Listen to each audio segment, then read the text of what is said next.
Of course, it is a lovely Friday afternoon, and we thought we would invite you to reflect on a light subject. And that is, of course, nuclear weapons and the risks of strategic instability. Now, of course, earlier today, we focused a lot, thank you, on new technologies and new domains of security, such as cyber and AI.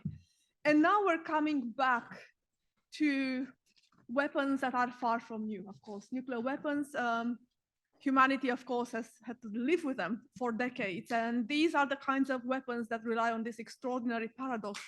They are so immensely destructive that they are seen as a source of stability, rightly or wrongly, because of their deterrent potential.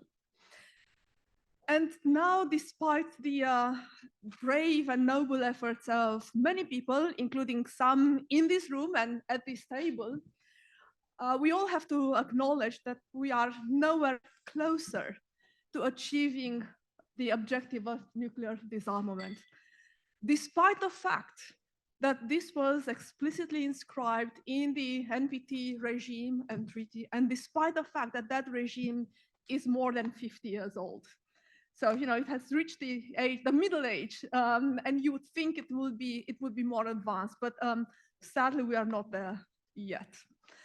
And in fact, we could say that, on the contrary, as existing nuclear weapons are constantly modernizing their nuclear arsenals, and as we see more states apparently trying to achieve the status of nuclear powers, arguably, we are in a world in which the challenges and the dangers are even more extreme than the ones that we were used to during the Cold War.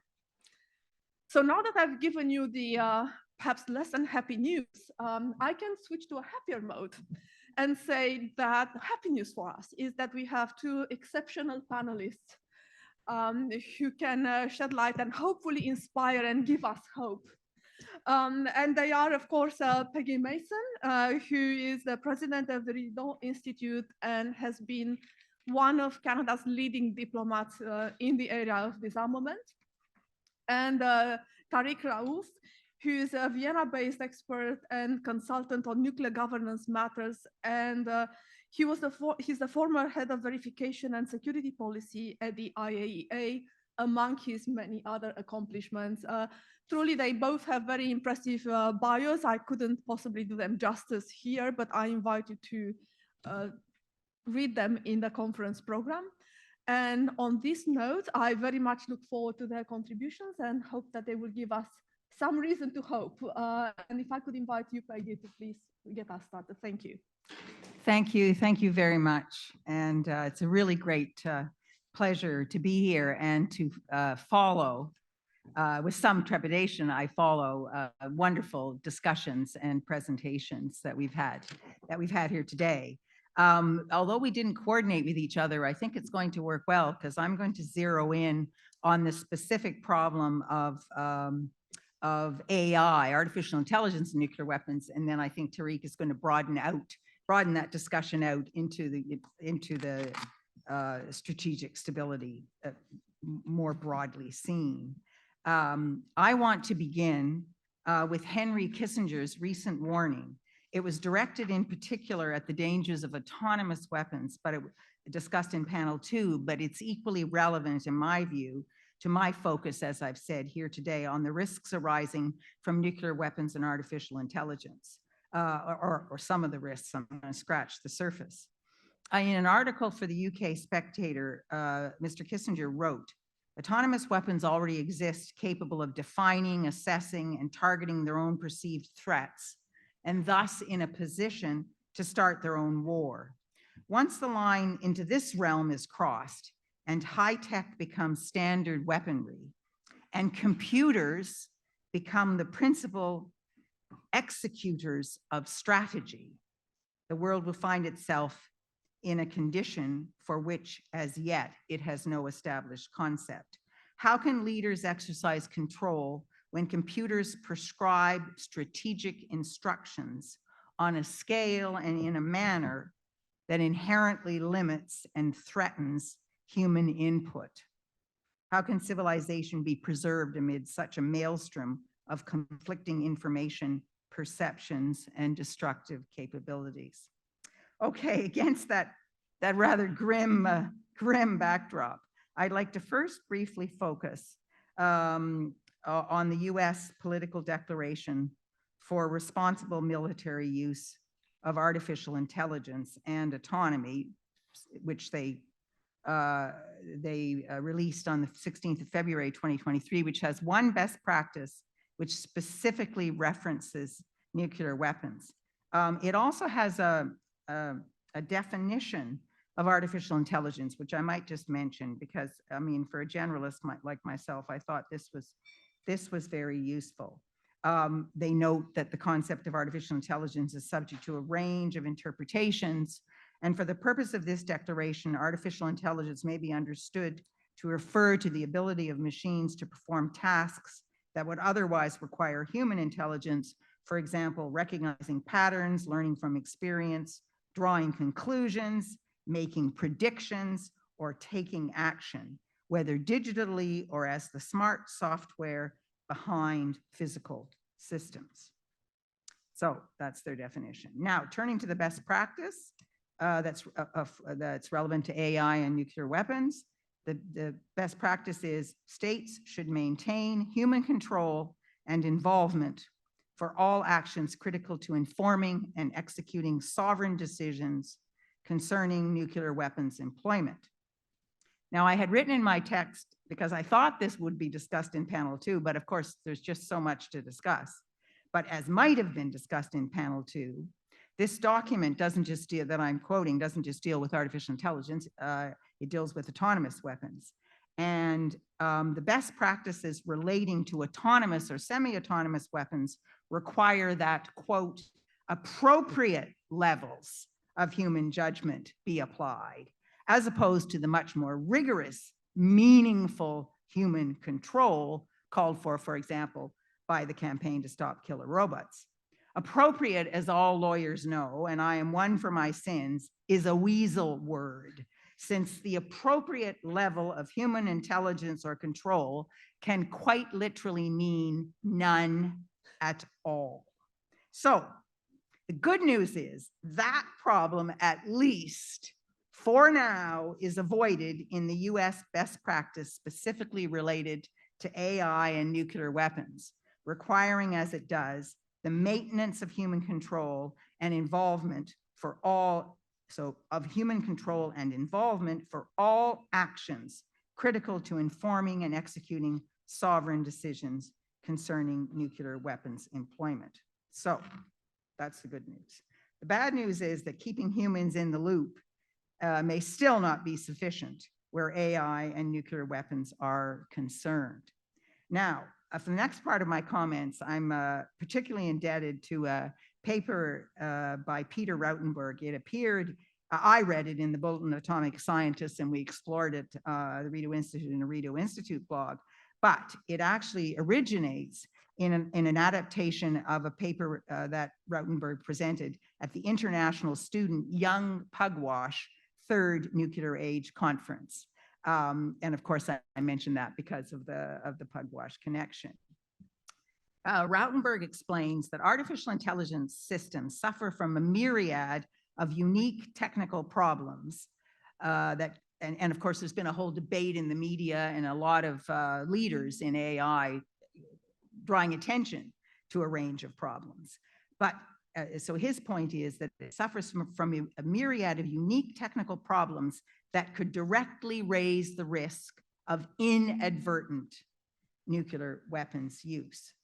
To control these problems, and so there's this myriad of problems, and to control these problems, the US, as I've just read, and the UK have committed to keeping humans in the decision-making loop. However, the greatest danger may not lie in the technology itself, but rather in its impact on the humans interacting with it, which of course is what Henry Kissinger was trying to get at. So, relying on this safeguard alone of keeping humans in the loop, and even that, we cannot be sure how long that will hold, could result in a hidden increase of risk. Now, in terms of where does AI fit in, or will it fit in nuclear command systems? And I'm using the old ancient command and control, not the modern version with all of the exponential elements added to it. The Stockholm International Peace Research Institute forecasts for the near future AI integration being used to improve the capabilities of early warning and surveillance systems, to comb through large data sets, to make predictions about enemy behavior, to enhance protection against cyber attacks, and improve communication infrastructure throughout nuclear command systems. So they foresee that wide range of areas where AI will be assisting nuclear command systems. Notably, this support for AI integration with nuclear command is happening at the same time as a massive modernization of the US nuclear command apparatus. I mean, all of the 9, I guess, and certainly the 5 declared nuclear weapon states are engaged in modernization programs. But as many experts have noted, the US program dwarfs the rest. Rautenberg summarizes some of the significant and unique technical flaws and risks inherent in the AI system, inherent in artificial intelligence in the context of nuclear command and control. The sheer volume of code required in AI systems used for nuclear command and control makes errors and technical challenges inevitable. AI systems program themselves in ways that make them innately opaque to humans. I mean, that's one of the broad problems with AI and weapon systems generally. AI systems are brittle and could break down when in unfamiliar territory for which they are not trained. And there's been a lot of discussion on that lately in the media. AI systems will take on human biases in the training process. All these technical issues need to be anticipated and accounted for, and keeping humans in the loop will increase safety but not definitively remove the risk. That's because of what is known as automation bias. Integrating AI into nuclear weapons command systems also affects the humans involved in ways that make them less effective than needed to ensure safety. This is the key issue of the development of automation bias, by which humans become overly reliant on AI and unconsciously assume that the system is correct. This bias has been found in multiple AI applications, including medical decision support systems, flight simulators, air traffic control, and targeting assistance systems. Experts describe this as a subconscious pre-delegation of authority to the machine intelligence based on an inherent trust in the system. And then there's the issue of speed over human involvement. If we recall that states may stumble into war out of misperception, miscalculation, and fear of losing if they fail to strike first, military AI designed to rapidly act on advantages could miss de-escalatory opportunities or function too fast for human decision makers to intervene and signal their de-escalatory intent. While no state is currently advocating for the complete removal of humans from the decision-making process, nevertheless, key aspects of the process or its supporting elements could be increasingly automated to fully take advantage of machine speed. And other pressures for fully automated systems include use by a smaller, less capable nuclear weapon states as their only opportunity for an effective first strike deterrent. And I don't know, I hope you get into this, Tariq, a response by leading nuclear powers to new hypersonic delivery systems that can bypass early warning altogether. It seems clear then that in addition to keeping humans in the loop, changes to nuclear doctrine, policy, and training, alongside workable technical solutions and heavy vetting, will also be required to prevent the inadvertent use of nuclear weapons in the age of intelligent machines. Now, these growing risks relating to AI and nuclear weapons, and we've had some discussion of this throughout today, are taking place against a backdrop of steadily rising tensions between the United States and China. A major report by the Quincy Institute for Responsible Statecraft, which the Rideau Institute works with, entitled Active Denial, a roadmap to a more effective, stabilizing and sustainable U.S. defense strategy in Asia, argues that efforts by the U.S. to maintain military dominance in Asia through offensive strategies of containment and control are unlikely to succeed, could prove financially unstable, and could also backfire by exacerbating the risks of crises, conflicts, and rapid escalation in a war. Instead, they argue, and the Rideau Institute agrees, the United States needs a more credible, stabilizing, and affordable defense strategy for deterring potential use of military force by China, coupled with a diplomatic strategy to reduce military tensions and improve crisis management. This is not the forum to pursue further the details of their strategy. The relevant point for our discussion here is that the current highly provocative US containment strategy vis-a-vis China undermines the type of cooperative efforts needed to agree on effective regulation of AI and nuclear weapons at the very time when it is sorely needed. And I will also add a point that I made at the round table yesterday, that's where some of you were present, that the key and to date largely ignored lesson of the Ukraine war on the impossibility of controlling escalation in any military conflict between nuclear armed adversaries, the reason why the United States and NATO have not entered the war, would also seem to be a very powerful argument for the US to change its military strategy towards China. But cooperative efforts are still possible and are taking place. Now, this was mentioned earlier, going back to, although in a cynical way, I think, going back to the issue of best practices. At the same time as the US issued its February 2023 directive, the Netherlands and South Korea hosted a conference, the RE-AIM, I guess, conference, that included 4 of the 5 declared nuclear weapon states. China was there, but Russia was not invited. And 55 other countries. So they committed themselves, it's a pretty limited statement, but nonetheless, they committed themselves. Here's the statement. The listed countries underline the need to put the responsible use of AI higher on the political agenda and to further promote initiatives that make a contribution in this respect. But with that, they issued a joint call to action on the responsible development, deployment, and use of artificial intelligence in the military domain.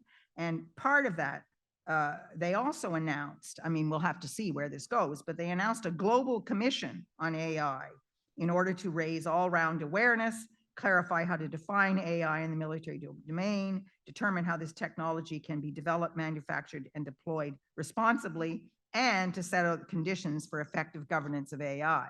I mean, this is everything, right? This is a pretty ambitious agenda.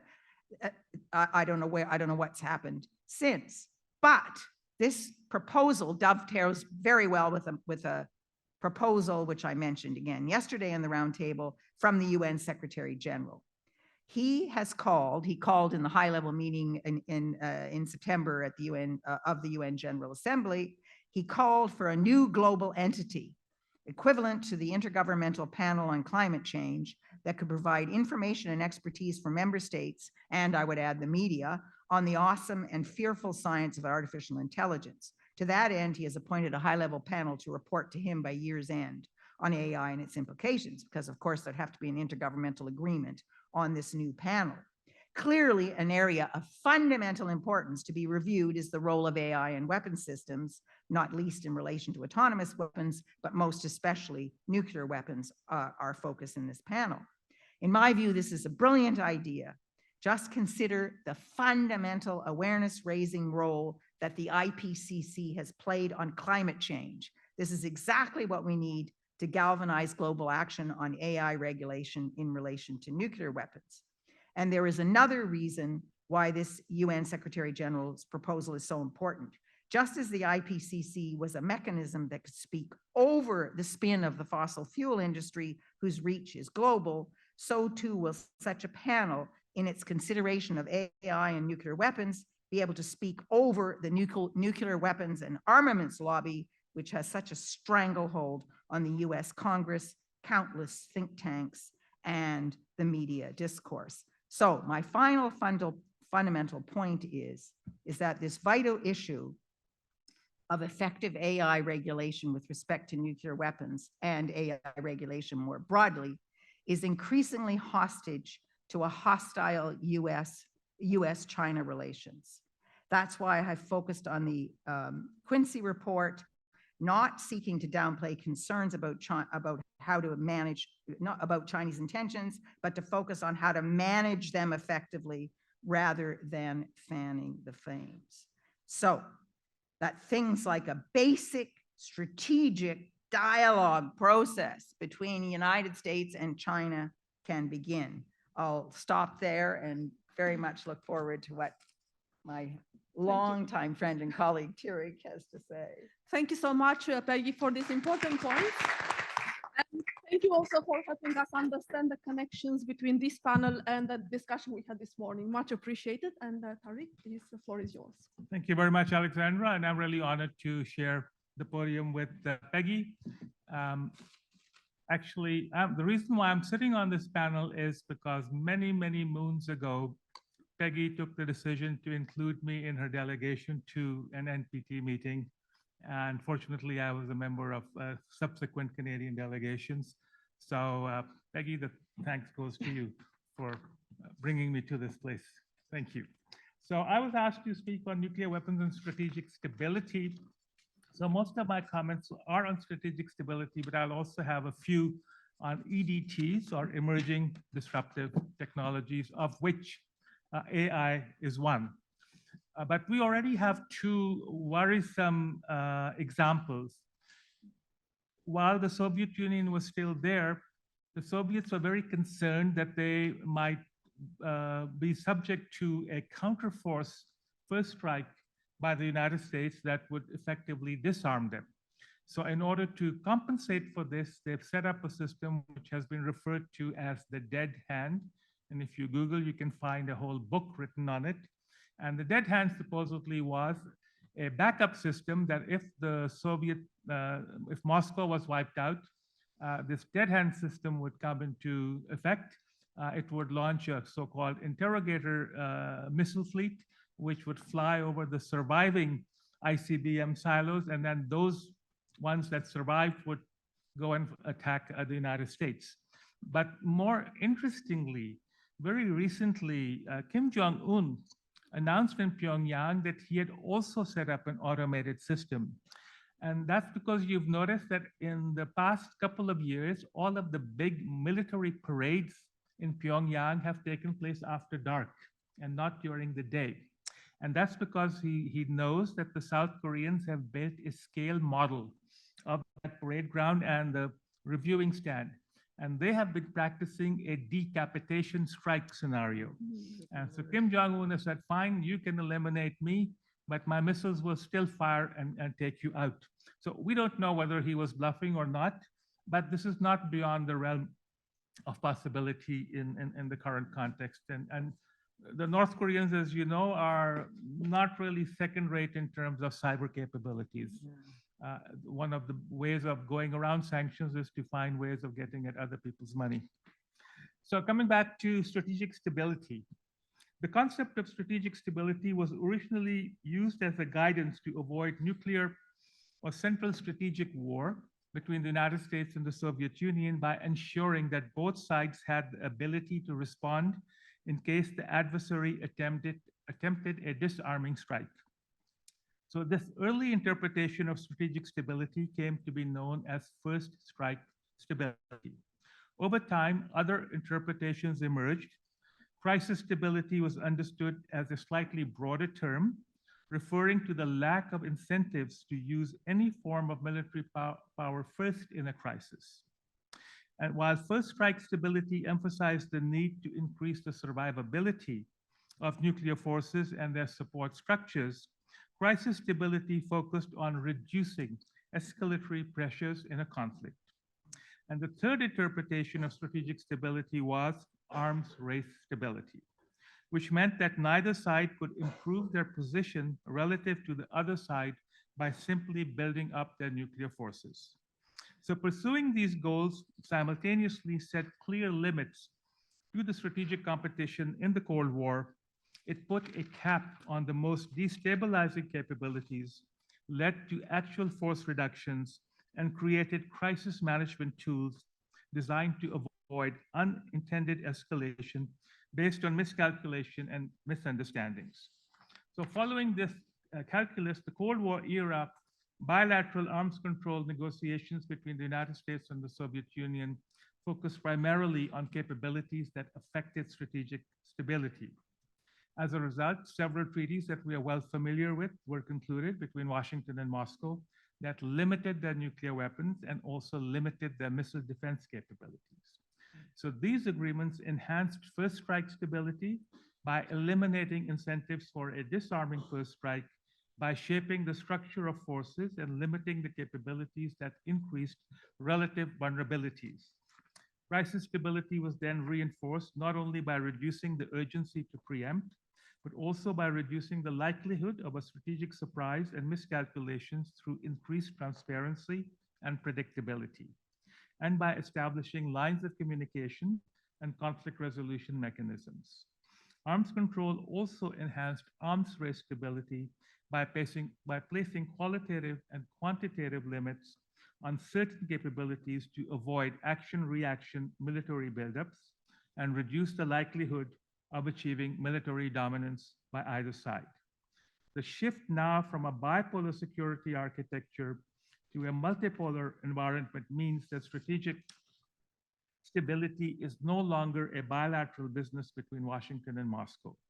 China's growing role in international relations and its nuclear buildup have become important factors in US and Russian force structure decisions, as well as their thinking about strategic stability and arms control.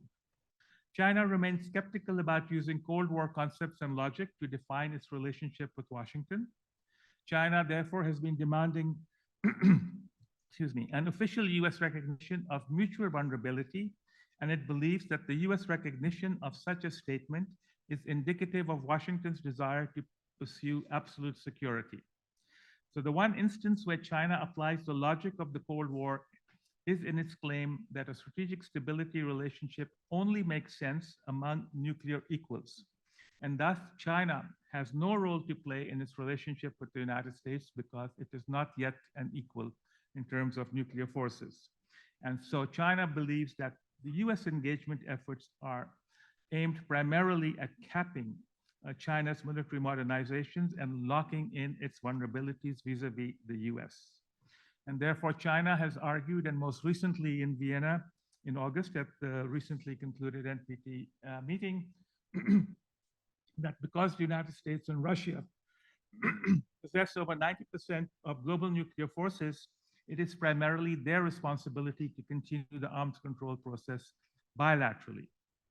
According to China, the US is the one that creates instability in the Asia-Pacific region, and thus it falls on Washington to implement greater transparency and take more measures to reduce the chances of misunderstandings in the crisis.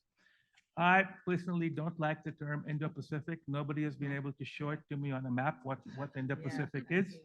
And important countries like Malaysia, Indonesia, and others disappear in this concept. So I really look again in the context of Asia-Pacific.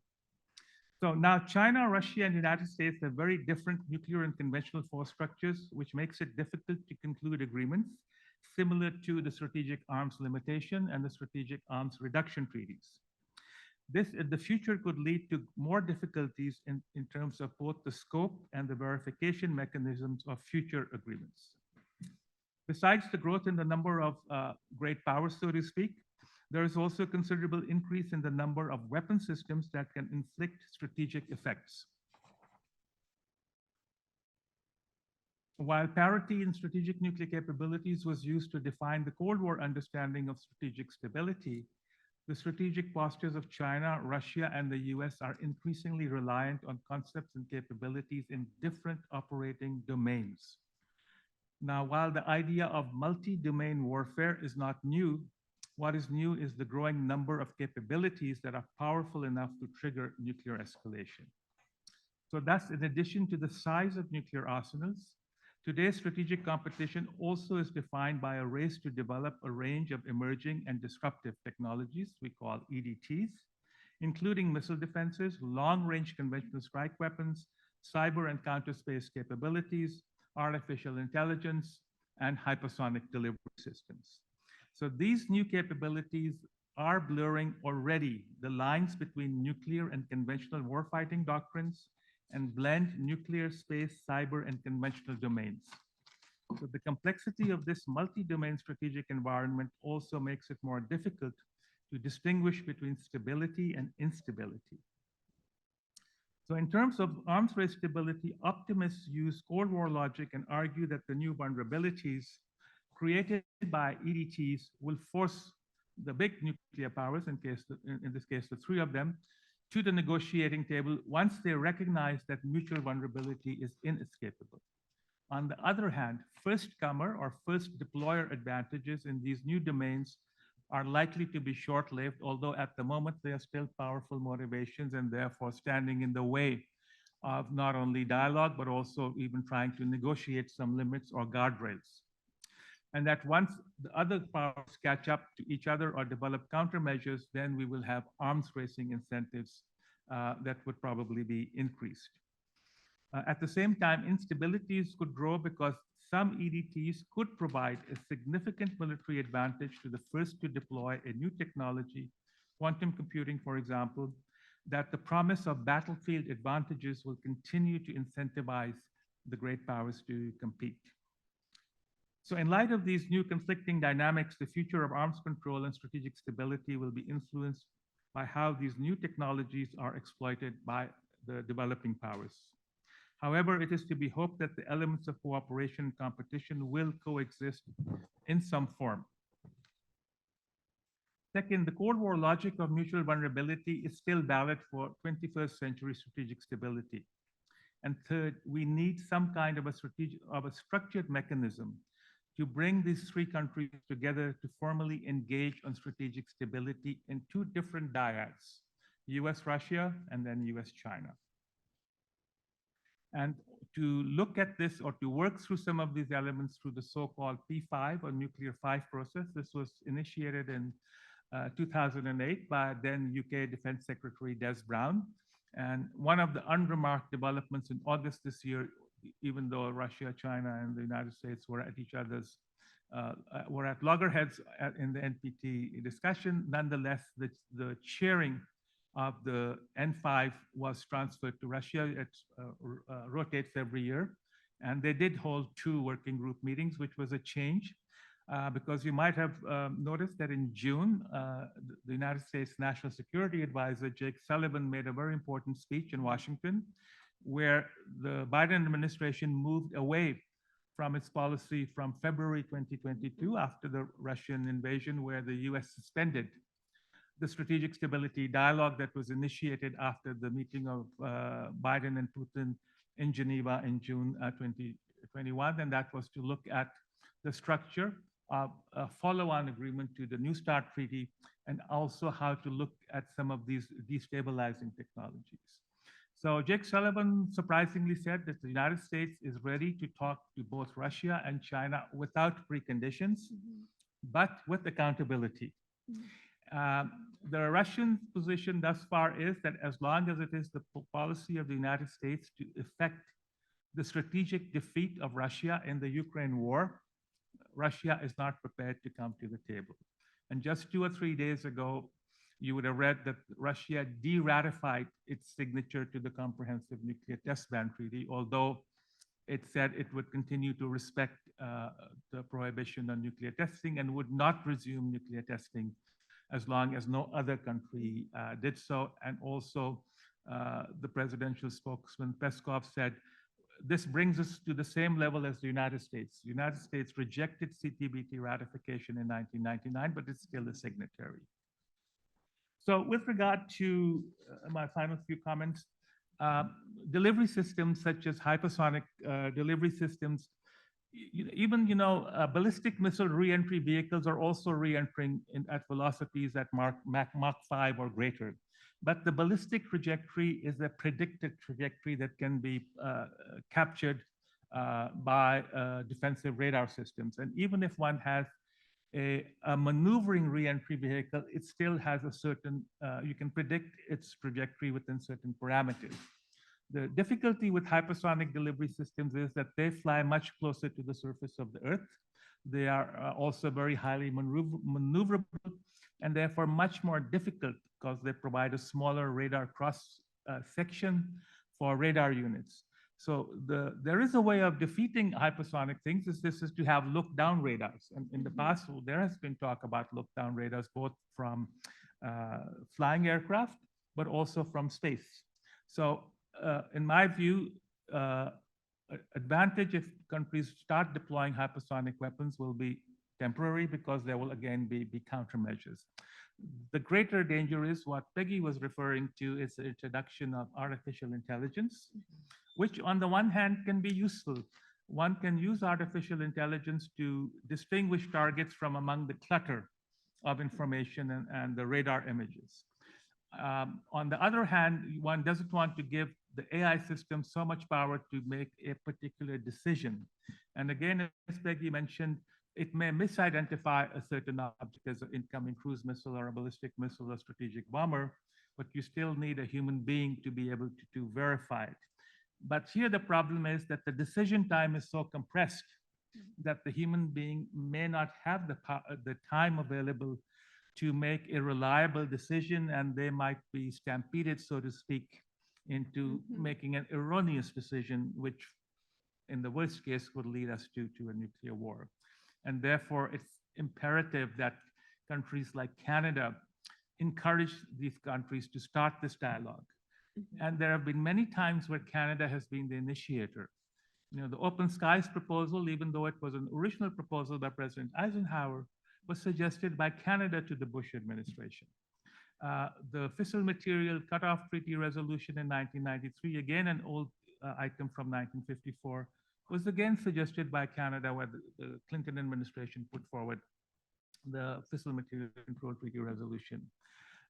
Similarly, for the Chemical Weapons Convention, before the two sides got to their bilateral destruction agreement, which preceded the Chemical Weapons Convention, again, it was Canada that seeded the thinking in Washington. So I would very much hope that the Canadian Departments of National Defense and now Global Affairs Canada could look back at our history and find ways where they can provide useful suggestions to trigger this dialogue and habits of dialogue, again, a Canadian invented term, to try to reduce today's instabilities and heightened dangers. Thank you. Thank you so much.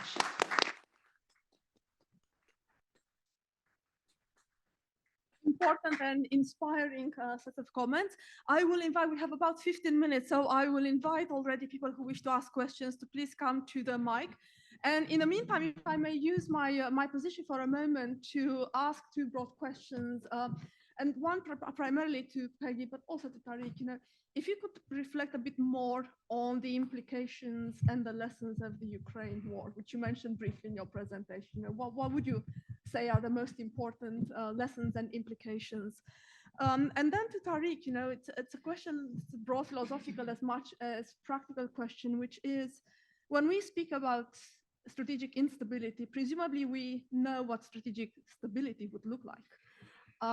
How would we define it in today's world of what you mentioned, presumably blurred boundaries between stability and instability, and where we have the growing relevance of multiple domains? And then another question that's linked to the Ukraine war, which is, in your view, to what extent and in what ways would the changed relationship between Russia and China affect the dialogue or the potential for dialogue between the three nuclear powers, US, Russia, and China? Is it making any difference at all? So thank you. I know, I recognize, you know, you could say a lot, but I'll invite you to say whatever you wish, and then we'll go to the audience. Thank you. Thank you. Thank you very much. Well, with respect to the implications of the Ukraine war, I mean, I briefly reference what I think is the absolutely overwhelming in-your-face lesson about which there is an extraordinary conspiracy of silence, certainly on, I mean, for reasons I think we can discern, and that is, I mean, why have United States and NATO not entered the war. I mean, when at one point they were clearly articulating it, and it's because of the fear of escalation to nuclear war. And I've mentioned in the past that American wargaming, Pentagon wargaming, specifically designed to control escalation.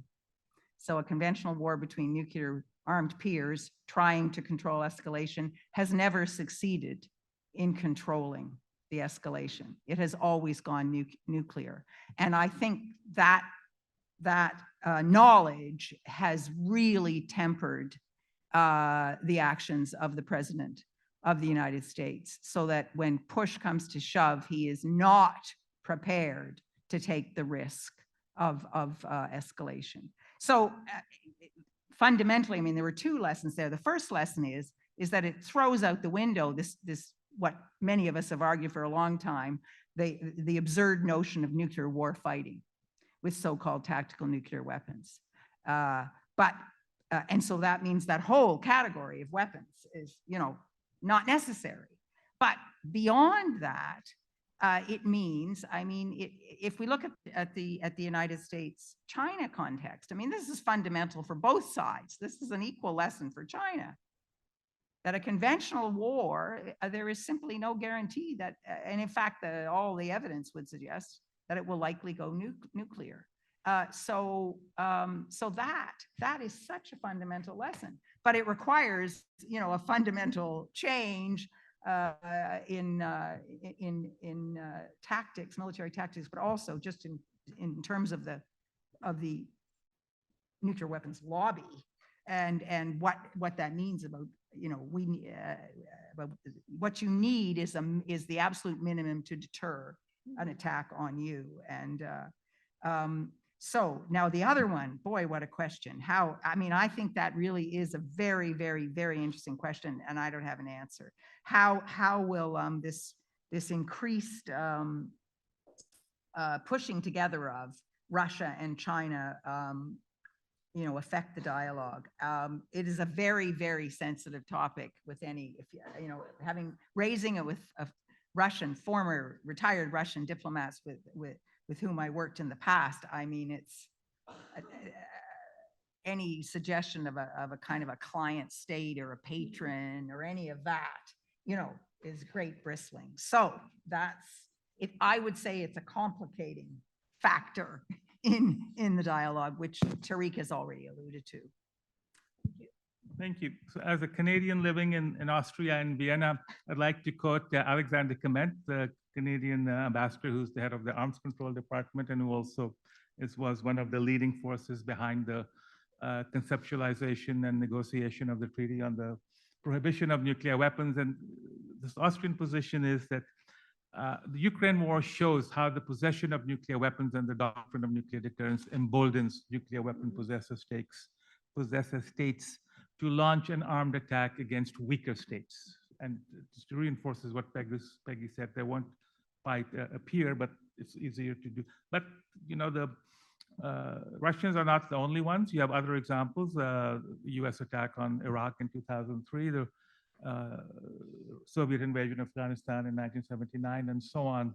So this is one of the arguments that is used by the supporters of the TPNW, is that the mere possession of nuclear weapons emboldens the nuclear armed states to engage in aggression and in suppression of weaker parties. And they also bring in by implication their alliance partners. So unfortunately, countries like Canada get tainted because we still subscribe to NATO's strategic concept that NATO will remain a nuclear alliance as long as nuclear weapons exist, which in one sense really is an oxymoron. With regard to China and Russia, it's sort of interesting that after the New START Treaty was signed in 2010, it was Russia that said if the next treaty after New START must include China. And leading Russian academics and strategists were saying that actually we think China has more nuclear weapons than it is admitting, and that China is on the verge of a strategic modernization. But the Obama administration's policy was, well, at the moment, Russia and the US can still go 1/3 below the 1,550 deployed nuclear warhead limit for New START to 1,000 warheads each. Then the tables got turned. As Russia became weaker economically, they needed China's support. And so that they stopped insisting that China come to the table. But on the other hand, the United States started insisting that China needs to come to the table. And if you look at the Nuclear Posture Review and the National Defense Review of the US, they now talk about two peer competitors or two competitors and one near peer competitor. So from my observation of the discourse or cooperation between China and Russia and the nuclear forums which I have attended, the Chinese are still deferring to Russia on the nuclear weapon issues. But on all other issues, it's clearly China that is taking the more dominant role.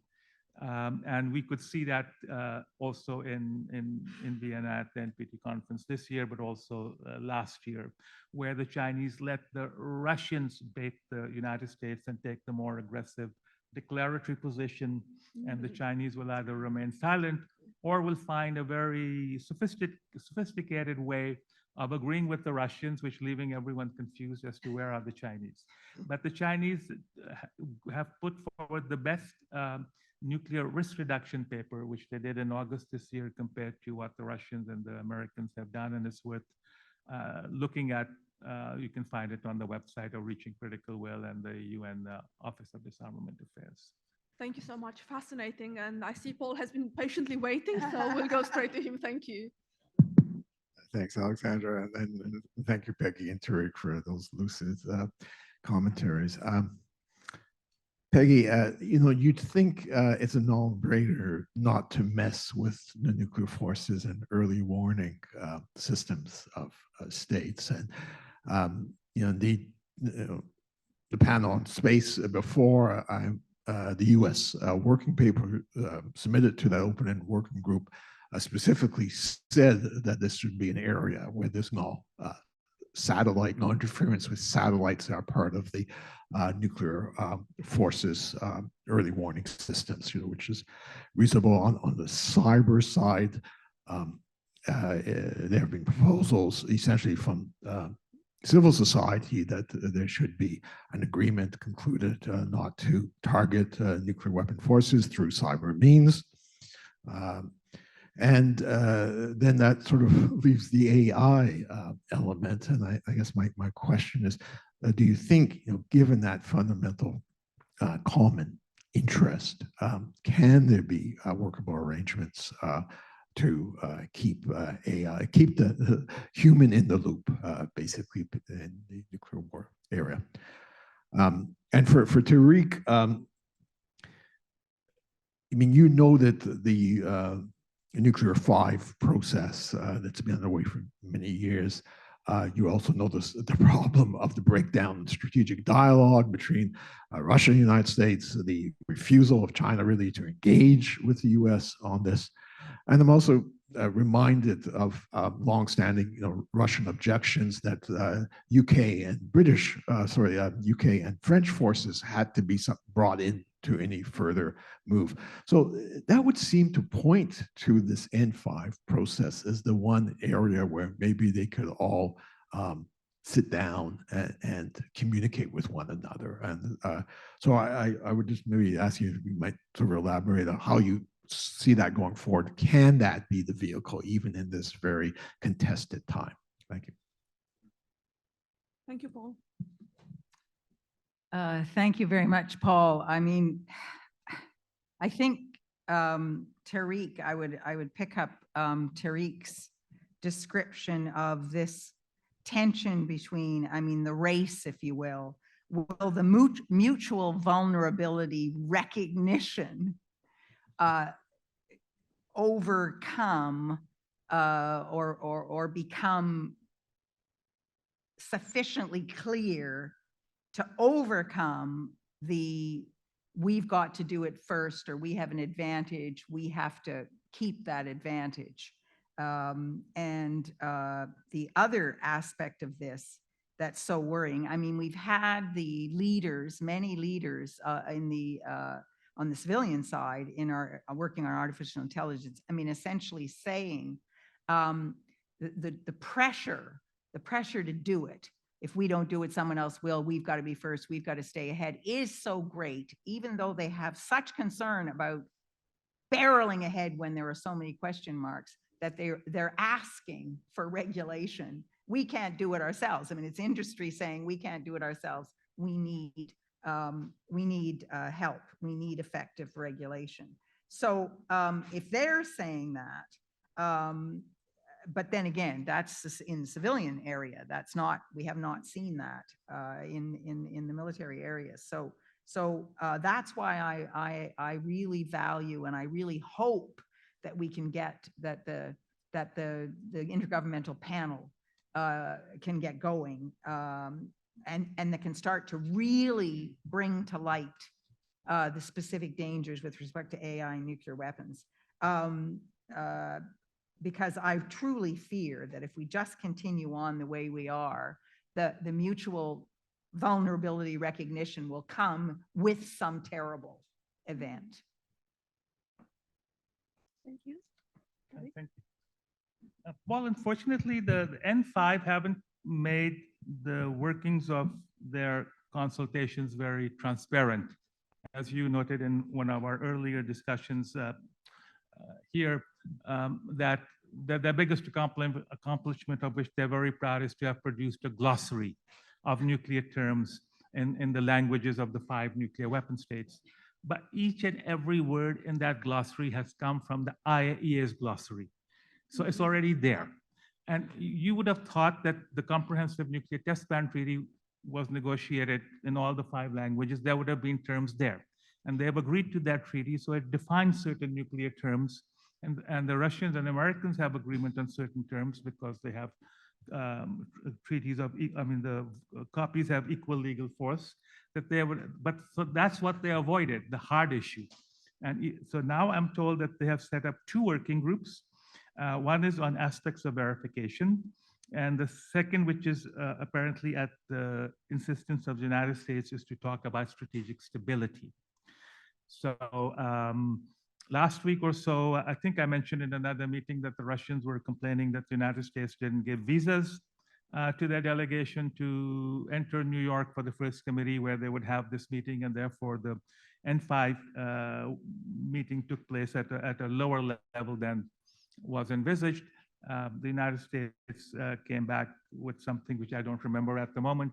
So while on the one hand, there is pressure there is interest at the diplomatic level to do the talking, at some other level, at the security level, people don't want to issue visas.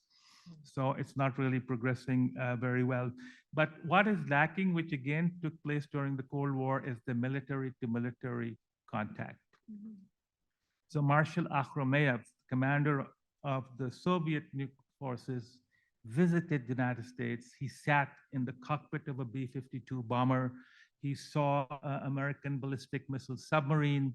His American equivalent, whose name I'm not recalling, got access to a Tupolev 95H strategic bomber and also to one of the Soviets' submarines so they could see. The Americans then put on a very powerful display. They launched the entire complement of an aircraft carriers, carrier-borne planes, to show to Akhromeyev how power can be projected and sort of don't mess with us. So at least they developed contacts. And there are, as Peggy was mentioning, before the Ukraine war, there were some of these track 2 type things where the retired generals and admirals who miraculously become peacemongers after the uniform comes off, were talking in great detail about how they navigated the tensions while they were still in office and how it was useful for them to talk to each other, even if they wouldn't agree.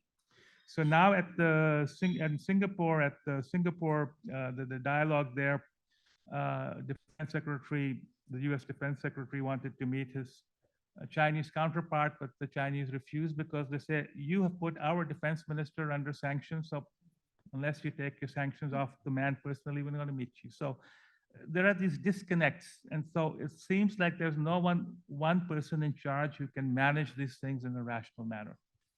And therefore, again, we can come and help as a small middle power to give them ideas.